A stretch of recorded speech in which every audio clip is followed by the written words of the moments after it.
He smirked as he said it. Your degree doesn't matter, sweetheart. My cousin's handling this. Sweetheart. The word oozed arrogance, crawling over my skin like ice. I returned a polite smile. Anger, when concealed beneath courtesy, becomes power. He thought he had belittled me. He didn't realize I had already begun planning his downfall. It began a year ago. When I joined the company, Greg, the general manager, called me his most promising recruit. I believed him. He guided me, introduced me to everyone, let me sit in meetings I had no right to attend. For a while, I thought he saw my talent. I was wrong. He saw an opportunity to exploit it. The first clue was subtle. My proposals presented under another name. Then the project I built, the logistics overhaul that saved the branch 6 figures, was credited to his cousin Melissa. That's when I realized he wasn't a mentor. He was a gatekeeper.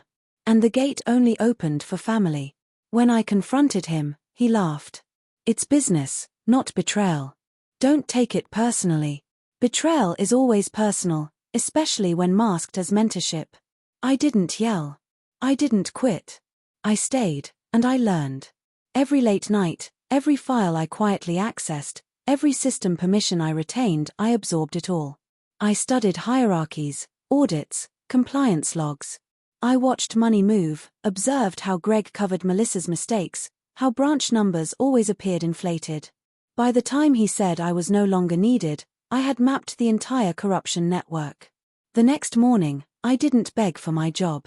I brought a report to the regional director. Data-backed. Irrefutable. Audit discrepancies. Fraudulent approvals. Manipulated performance metrics. All pointing to Greg and Melissa. The director didn't comment immediately. Just one question, are you sure? I never claim what I cannot prove. He nodded, then scheduled a surprise branch visit. Greg laughed with Melissa when the director appeared. The room froze.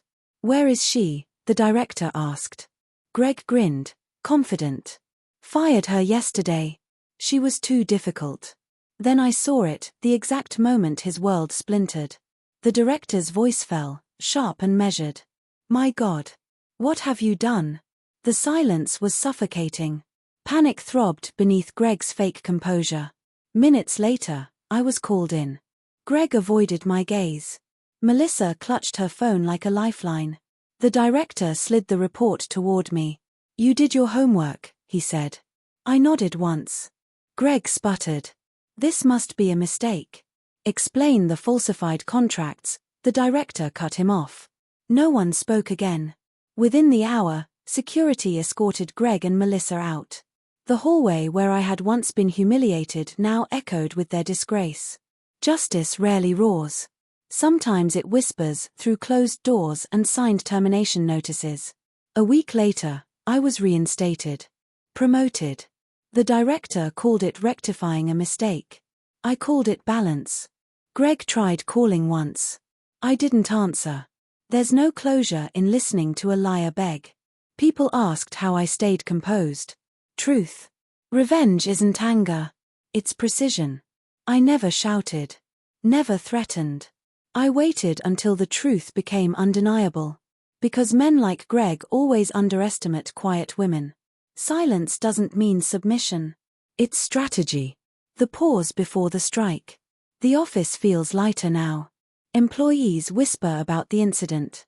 They don't know the details, only that it ended abruptly.